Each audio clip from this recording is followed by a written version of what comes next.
in math, one of the things that we end up using a significant amount of time to do is effectively analyzing functions and thinking about their graphs. And that's part of the reason why we've had a few lessons about how to graph functions.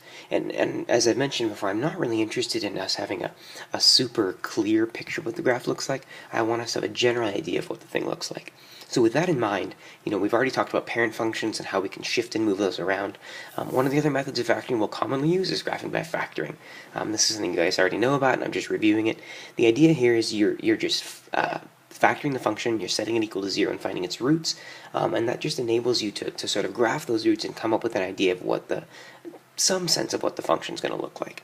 So I've got some examples of that, and we'll take a look at this review topic. So my first example is simply to have us sketch the graph of f of x equals 2x minus 6x squared. On the one hand, we know that this is a parabola, but we don't know exactly what it looks like. The fact that this has x squared tells us it's a parabola. The fact that it's actually negative x squared tells us it's going to be sort of a downward shaped parabola, and I'm glad we understand that, but knowing sort of where it is important. On the other hand, this isn't a parent function. This isn't just shifted to the right or to the left. It's a little bit more complicated. So what we're going to do is we're just going to look at factoring this thing. F of x, we could factor out the 2x and end up with 1 minus 3x. Right?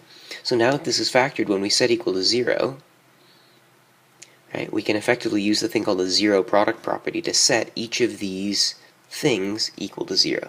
And the whole concept behind that, in case you've forgotten, is that if you have two things that both multiply together to give you 0, one of those two things has to be 0. And in fact, I want to make a quick aside. It has to be equal to 0.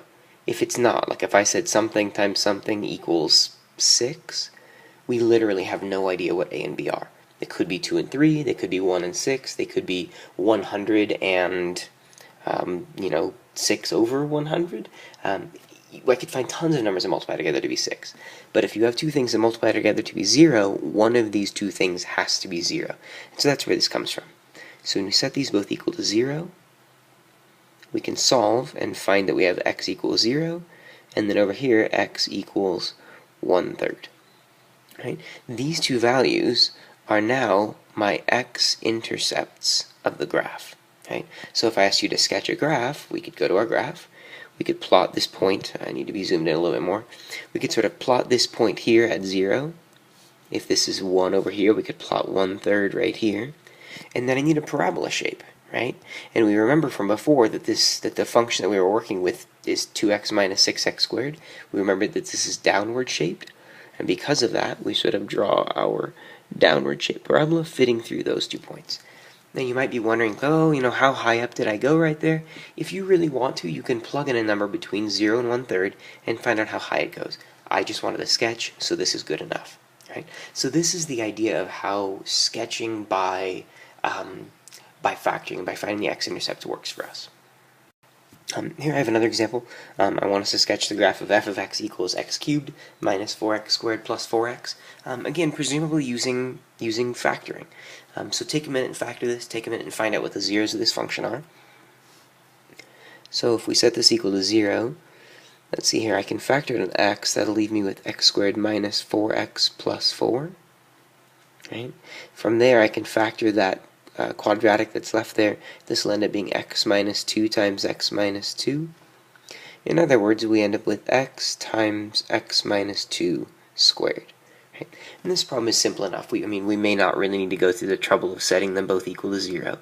For some problems that are more complicated, you'll need to, but in this case we can tell our x-intercepts are 0 for this one and positive 2 for this one. Right? This problem, depending on how much background you have in this, may be more difficult. If we think about this graph, we've got x-intercept here at 0, we've got another one over here at 2, but it may be less clear to you what exactly this graph is supposed to look like. If you're not entirely certain, something that you can always do is you can always evaluate the function. We can say, alright, what is f of 1? Let's figure out what the function does at 1. I plug in 1, I get 1 cubed, minus 4 times 1 squared, plus 4 times 1. When I evaluate this entire thing, I end up finding out that f of 1 is 1. So on my graph, I know I have a point here. Right? From there, we may go back and remember, this is a positive x cubed function, which means it's supposed to kind of look like this. Right? And so from there, we can sort of go, well, all right, then it'll have to come up here, and then it'll come down and sort of bounce off the x-axis. I missed the x-axis there a little bit, but you get the idea. And that's what our sketch will look like. While I'm here, I want to mention one thing about these graphs that you learned in intermediate algebra, but probably forgot about. When you have one of these polynomials, if you ever have a repeated root, like notice this root was repeated, it happened twice, if that number of repetitions is even, it means that your graph is effectively going to sort of bounce off that point. Whereas notice that with the x, the exponent that was up here was 1, which is effectively an odd exponent. Because that root, it's called the multiplicity, because it has an odd multiplicity, your graph is actually just going to pass right through that value. And we'll probably talk about why that happens a little bit later in the year. This is just a point that I'm introducing now. So these have been two different examples of how we sketch graphs by finding the x-intercepts and working from there. Yeah, we'll see what happens in the next one.